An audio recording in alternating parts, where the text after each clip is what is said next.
hyperkalemia is more common in hemodialysis, while hypokalemia is more common in peritoneal dialysis due to continuous form of dialysis and due to addition of glucose in the data. About 5% of hemodialysis patients have hyperkalemia, and only 1/10 of this percentage have hyperkalemia in peritoneal dialysis patients. On the other hand, about 10 to 30% of peritoneal dialysis patients have hypokalemia. However, prevalence of hyperkalemia in hemodialysis varies from center to another. For example, in Egypt, there was a study by Professor Khaled Idal at University Cairo, and hyperkalemia was reported in up to 40% of hemodialysis patients. Many causes can cause potassium disturbances in hemodialysis patients. Those on dialysis, long-standing dialysis patients who are anuric are more prone to hyperkalemia, while new patients with urine outputs are more prone to hypokalemia. Also, acid-base disturbances can cause potassium disorders. Food is also a cause or contributing factor to potassium disturbances in hemodialysis. And here are examples of fruits that are high in potassium. Half portion of cantaloupe contains very high in potassium, even more than banana, which is more than an orange. Dried fruits in general have high potassium content. And these are fruits which contain relatively low potassium content. Plums, apples, grape, mandarin, and pears. Pears are sometimes classified as food with high potassium diet because it varies according to the size, and all diet differs according to size and portion, so you might be confronted with different classifications. This differs according to size and portion of the food concerned. Tomato juice contains very high potassium content. Tomato, cooked potato, dried peas, while green peas contain relatively lower potassium content. Other foods, such as chocolate and dairy products, contain high potassium content. On the other hand, rice, noodles, bread contain relatively lower potassium content. Soup contains high potassium content. Coffee and tea contain potassium content, but relatively lower. Glucose disturbances also cause potassium disturbances in hemodialysis patients.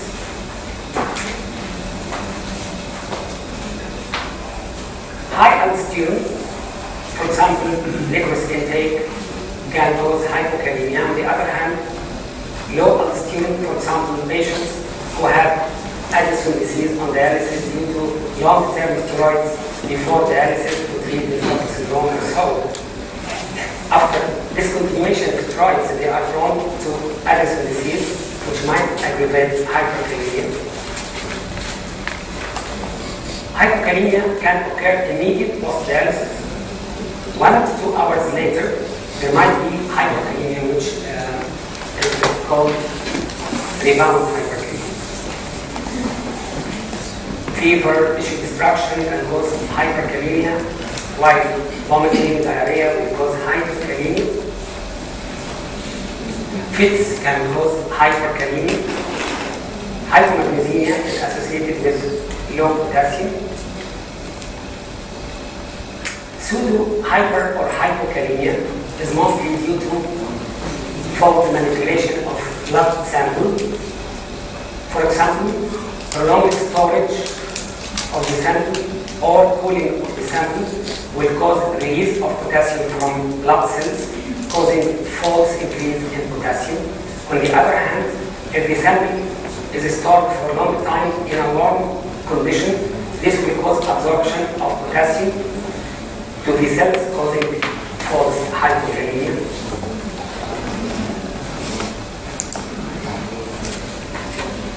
Potassium-sparing diuretics can cause hyperkalemia, while potassium-using diuretics such as loop diuretics will cause hypokalemia. Beta blockers can cause hyperkalemia.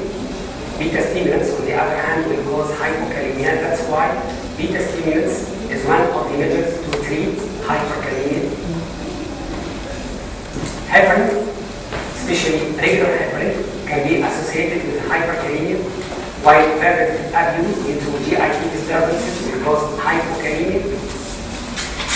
Digitalis overdose can cause hyperkalemia, but remember that hypokalemia may be the cause for digitalis toxicity. Sulfur can also be associated with hyperkalemia. ACE ARBs can be associated with hyperkalemia, also non-steroidals. Hemolysis and blood transfusion may be associated with increase of potassium. Back to pseudo-hyperkalemia. Also, tourniquet application or usage of alcohol needles will cause hemolysis, causing false hyperkalemia. So, what are manifestations of potassium disturbances in dialysis patients?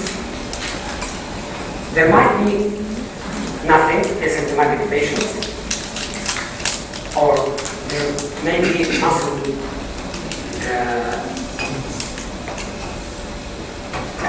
manifestations in the form of muscle weakness, which might progress to paralysis. This is more common in hypokalemia, but may also occur in hyperkalemia, AS, respiratory failure, rhabdomyolysis. Hyperkalemia may be only manifested with tingling and numbness, and cardiac manifestations. The patient may complain of palpitation due to dysrhythmias, mostly in the form of bradycardia, but there are also other dysrhythmias. Hypokalemia may also predispose to digitalis toxicity and may end in cardiac arrest. ECG may reveal bradycardia or other dysrhythmias, or VTAC, VF, or even arrest. Also, both electrolyte disturbances are associated with relatively specific ECG signs. Hyperkalemia may lead to what's called tall peak T wave, which might progress to loss of P wave and then widening of QRS complex. And this restages serious arrhythmia, which is called sine wave or sinusoidal pattern. However, there is a point regarding tall peak T wave in hyperkalemia, especially in dialysis patients. This is non-specific finding and occurs more in rapid rise of potassium rather than chronic hyperkalemia. That's why it is mostly not apparent in hemodialysis patients, except if potassium is more than 6 to 6.5. Therefore, progression and severity of ECG changes do not correlate well with serum potassium, and we have to monitor and guide therapy with serum potassium. Also, there are some specific or relatively specific changes for hypokalemia. It is more or less the reverse of hyperkalemia. So, there will be flattening of T wave, there will be depression of ST signal, prolongation of PR and PT intervals, and appearance of what's called U wave, which will follow T wave.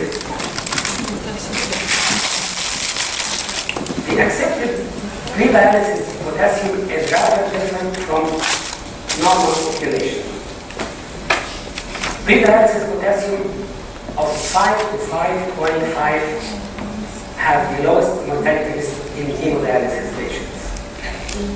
On the other hand, mortality risk greatly increases if potassium is more than 6.5 or less than 4.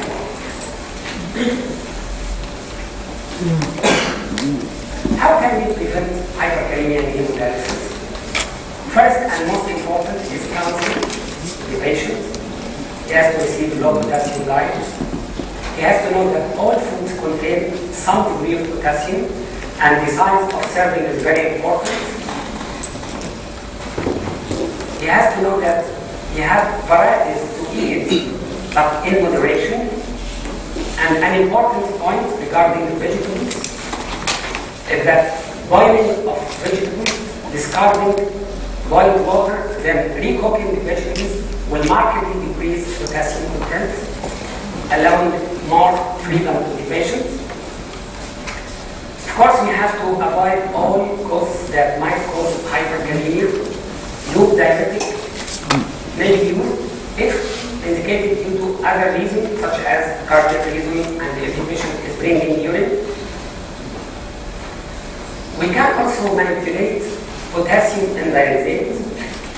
The usual level of potassium in most of our dialysate solutions in Egypt is what's called normal potassium bath, which is 2 millimole per liter. If the patient is prone to hyperkalemia, we might use either low potassium bath, which contains only 1 millimole per liter, or even what's called potassium-free dialysate.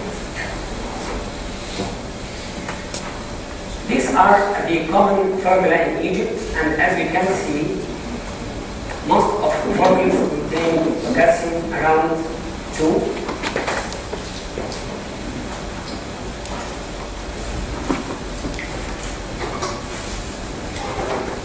Also, to prevent potassium, there is some room for the use of what's called cation exchange resin. This is really effective. The idea of cation exchange resin is to bind potassium in the gut, preventing the absorption of potassium, and thus preventing hyperkalemia. We have what's called calcium, and we have also what's called sodium isonium or kaiselate with more side effects. There was a study in 2009 regarding the usage of licorice to decrease potassium in hemodialysis patients who are vulnerable to have hyperkalemia, because licorice is aldosterone-like. It will cause a form of hyperaldosteronemia-like situation, and it will go like that.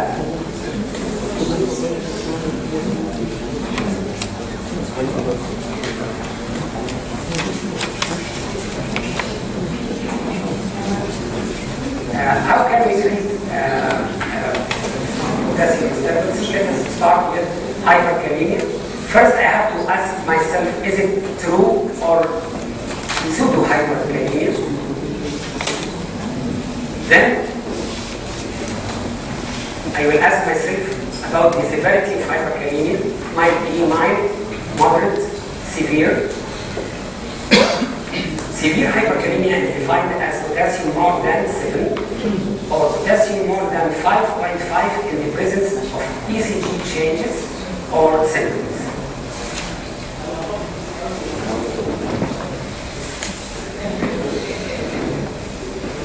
Rapid rise of potassium is more serious than the number itself. So, even if the number is not so high, acute rise of potassium might be associated with serious cardiac complications. On the other hand, in hemodialysis patients, mild hyperkalemia is common and often well tolerated. Then I will ask myself, is it urgent to treat this patient?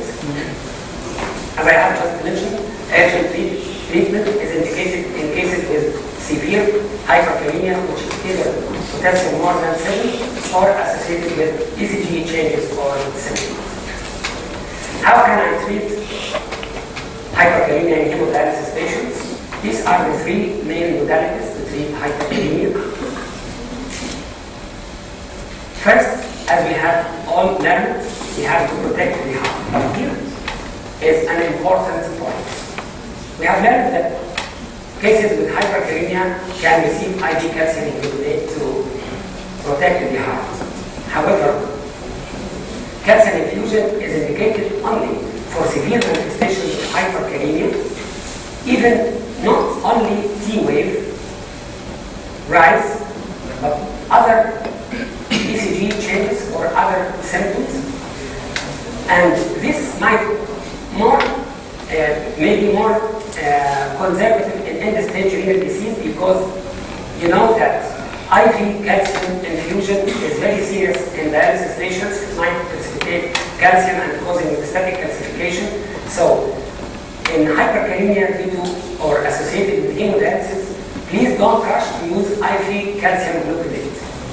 Try to avoid as much as you can, and you will find that you will never need it except in very rare cases. ECG changes other than peak T-wave or serious arrhythmia, otherwise you will not give IV calcium gluconate. The second modality of treatment is removal of potassium from the body. The best way to remove potassium from the body in hemodialysis patients is urgent hemodialysis. Please don't wait to give other modalities.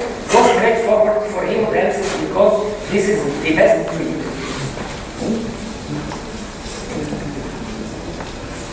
We can also use the gut, as I have just mentioned, to use cation exchange rhythm. This will remove potassium from the body. And we can also use loop diuretics, but again, the benefit of using the loop diuretic in hemodialysis patients is very limited, because almost all patients are anuric and they will not benefit from loop diuretic. And the third modality of treatment is to perform like chemoflash, is to shift potassium from blood into the cells. This is a temporary method, it's not actual treatment. This can be done by glucose insulin, which will work within 15 minutes. We can also use beta stimulants, as I have just mentioned. Beta stimulant is a cause for hypokalemia, so can be used for treatment of hyperkalemia. But unfortunately, beta stimulants inhalation may not lower potassium in all patients, and about 40% of dialysis patients are resistant to this modality, especially if they are receiving beta blockers. So it is not helpful as single agent in hyperkalemia and in hemodialysis patients. Also, to shift potassium from blood into the cells, one of the modalities is to give sodium bicarbonate. Again, this is not recommended. Many studies fail to show any benefit for IV sodium bicarbonate infusion in hemodialysis patients with hyperkalemia, with many potential risks. So it is only beneficial if we need actual metabolic acidosis. So the best treatment for hyperkalemia in hemodialysis patients is to do hemodialysis as much as we can. The last point is treatment of hypokalemia. Of course, we have diet, we have to increase potassium diet. If the patient is on the alkalotic side, try to bring it again to the acidotic side. You can use potassium-sparing diuretics, but again, this needs good kidney function to work, so the benefit of potassium-sparing diuretics such as aldactone in treatment of hypokalemia in dialysis patients is not that so high. Dialysis is very important. You have to revise dose of dialysis. If you are doing over dialysis, you have to decrease dose of dialysis. Again, you can manipulate potassium in dialysate, as I have just mentioned. As I have mentioned, the usual dialysis dialysate potassium is 2 millimole per liter. In cases with hypokalemia, we can use what's called high potassium bath, 3.5. And unfortunately, this is not available in Egypt. Last alternative treatment is to give potassium. Usually there is no urgent indication for IV potassium supplementation. This is only indicated if there is ECG changes, myocardial infarction, hemodialysis intoxication, or severe symptoms. It's very important that potassium is intracellular electrolyte. That's why it doesn't appear very clearly in the serum. So, only decrease of serum potassium by 0.25 means great amount of body deficit. This is not like sodium. For example, if potassium level is below 3, this means deficit of as much as 300 milliequivalents. Usually you don't need IV potassium except in emergency cases, or if the gut cannot be used due to persistent vomiting or so. Sometimes we use intradialytic IV potassium to supplement potassium in hypokalemic patients. And I will just يعني أول حاجة بس هي حاجة يعني for practice. We prefer to give hypokalemic dialysis patients intradialytic IV potassium rather than oral potassium. Despite that, this is more serious than oral potassium, but this is more controlled for us. We are seeing the patient, we are monitoring the patient, but we don't know if he received oral potassium at home, what will happen. He might be shifted to severe hyperkalemia, he might not come dialysis like that. But remember that you shouldn't exceed 10 millimole per hour as infusion rate. 1 gram of IV potassium contains 13 millimole. This might be in the form of powder of 1 gram dissolved in saline, or might come already prepared. In Egypt it's called cabalix. But as Dr. Hussein always insists, this is not prepared because it is prepared in glucose, which might decrease potassium from the other side. Oral supplementations are also available, and for every 50 millimole you give to the patients orally, serum potassium arbitrarily increased by 1 millimole per liter. We have tablet form, which contains 600 milligrams, which is equal to 8 millimole. Slow K. And we have also syrup, which contains 165 milligrams per 5 ml, which means 2.2 millimole. So these are small doses for potassium. So take home message, potassium disorders are not uncommon in hemodialysis patients. Potassium disorders could be associated with serious complications and increased mortality.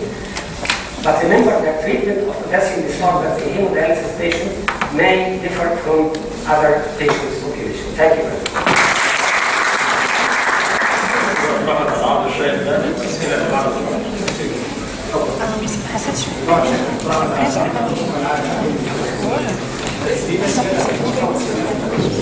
أول حاجة لو العيان بياخد توكسين الراجل اللي بيتكاسب ما يبيش في كوشن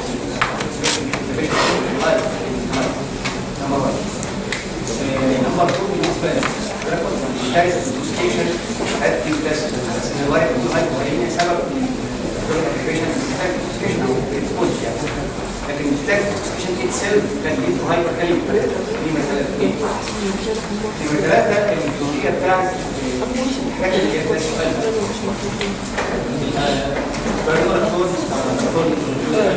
بالذات على بالذات لما بعد الاستادي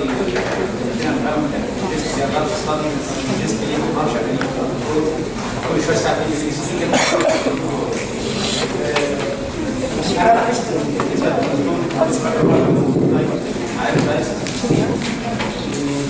لكن السيستم انت مش هقول السيستم يوجوالي لما انت بتعمل تشستنج وجالس في العيان الامور الى حد كبير عادي ثاني يوم الساعه 6 الصبح تلاقي الناس بتاعه بقى 7 يعني على الاقل جلستين 3 على ما تخلص من هذه المشكله. دورت كتير في الليتريشر حتى كل اللي عندي بشوف شويه هل دكتور سيمبلايزر ولا لا، وهل الهاف لايف بتاعته طويله ولا لا، ده اللي انا مش عارفه. النقطه الاخيره بالنسبه للشيفتنج سيرم، مش محبذ قوي ان انا ابقى اوفر اسوسيستيك في الجلوكوز مع الانسولين او وات فعيانين لو الماكينه جاهزه واوريدي العامل على بس ادخله على طول، لان انا هعمل شيفت هدخله انترسيلولر وهشيل انا اكسترا سيلولر، بعد شويه الانترسيلولر ده هيحصل له ريباوند بعد كده. فلو الامور اوريدي جاهزه وكده ما بلاش ان انا اضغط على عمليه الشيفت كسر ده وان انا ادخله انترسيلولر لان وارد يعمل لي مشاكل ريباوند. هي بس ده نقطه كتير نقطه انا مش فاهم ما عنديش فكره عنها.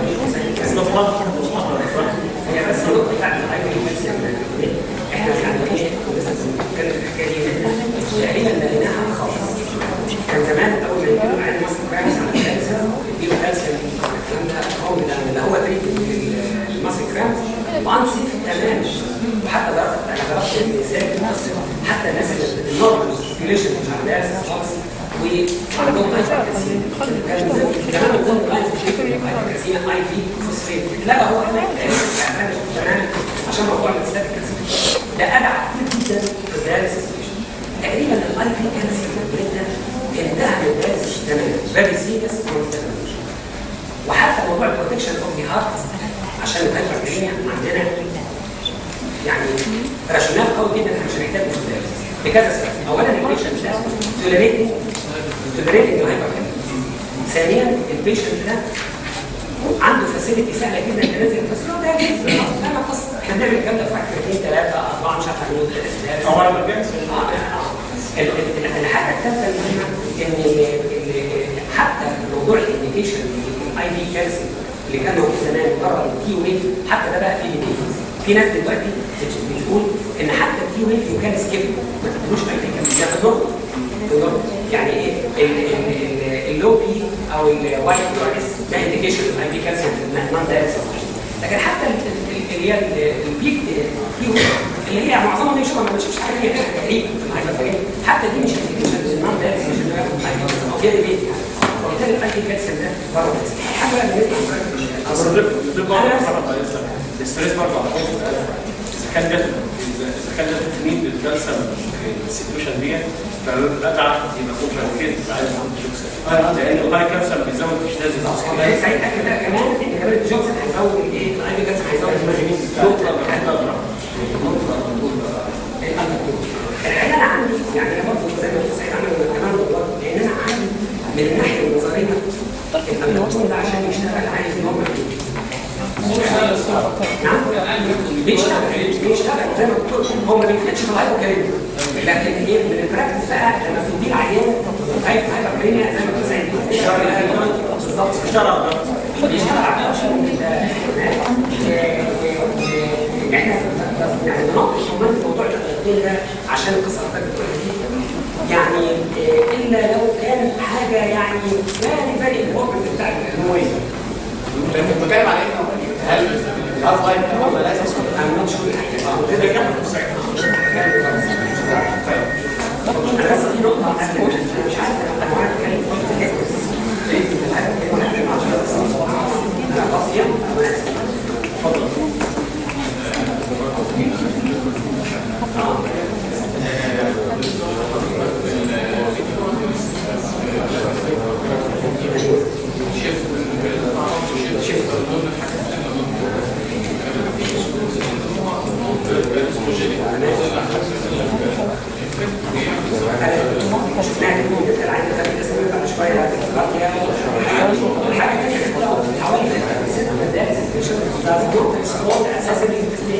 وخصوصا لو ياخد كتاب لغه ده هيساعد ده سعيد كله فين كله ايه منظر طريقه المشروع ده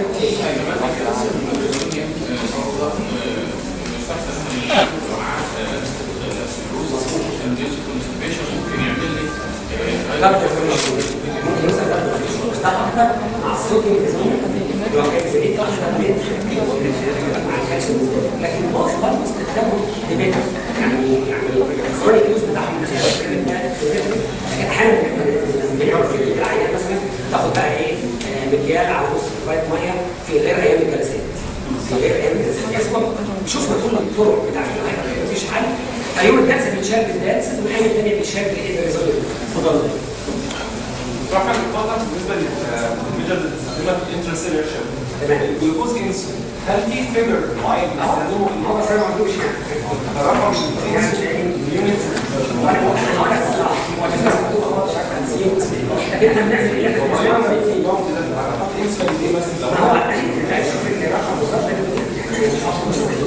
ولو كان مش دايبيتك الموضوع طبعا احنا لسه بنقول اساسا كلها حاجات سيمبل وحاجات مش حقيقيه انت تركز على ايه وده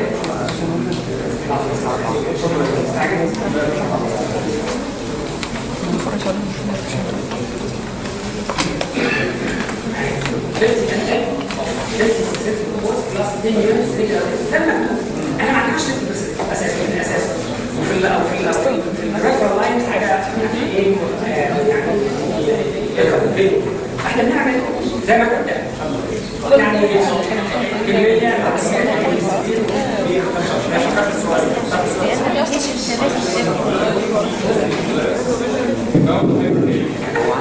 هل دي بتحصل لو انا بس بدي بري دايلسيس اعمل حاجه في الميجرز؟ ولا لسه مسؤوليه كده ثانيه؟ لا مش ثاني بتحصل عموما ايه هي البوست لابس المفاجاه لو استنيت ساعه ساعتين ممكن يحصل نوم هايبر. طب ودي ميجر بتاعتها يعني توصل هايبر كيميا او بعد كده ساعتين بس توصل 6 ولا حاجه؟ يعني العادي يعني لو قابلت معاك المرحله الاوليه تبقى اربع سيريس قوي كده غالبا بتستنى شويه يحصل ريبسبيتيشن تاني ويرجع تاني للانترميديت ما بين الكيمياء